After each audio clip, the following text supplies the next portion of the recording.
आपसे सिर्फ एक इजाजत मांगने आया था। अगर आप इजाजत दें तो कल हम अपने लोगों के लिए एक तकरीब मुनक्किद करना चाहते हैं। उम्मीद है आप मना नहीं करेंगे। अस्तगफिरुल्लाह, इसमें इजाजत कैसी? शेख गदाबाली को ना कर दें, ये हम भला कैसे कर सकते हैं? आपको इजाजत है।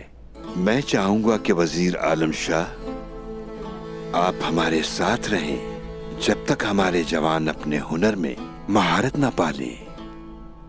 सच कहूं तो मुझे बहुत खुशी हुई और मैं हैरान भी हुआ। शर्मिंदा कर रहे हैं आप। दरअसल हम सब आपके हुक्म के पाबंद हैं जनाब। आपके वहां होने से हमें बेहद खुशी होगी। अच्छा है, अच्छा है शेख गदाबाली, मैं जरूर हाजिर होऊंगा आपकी खिदमत में। शुक्रिया, बराए मेहरबानी अब मुझे इजाजत दें। हमें अभी बहुत कुछ करना है। जी बिल्कुल, आप रवाना हों। बहुत शुक्रिया।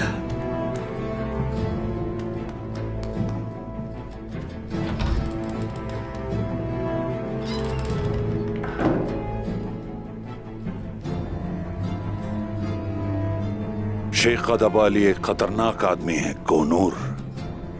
मुझे यकीन है कि वो उस्मान से राब्ते में हैं। वो एक चाल चल रहे हैं। मैं उन्हें ये खेल खेलने का पूरा मौका दूंगा। करना ये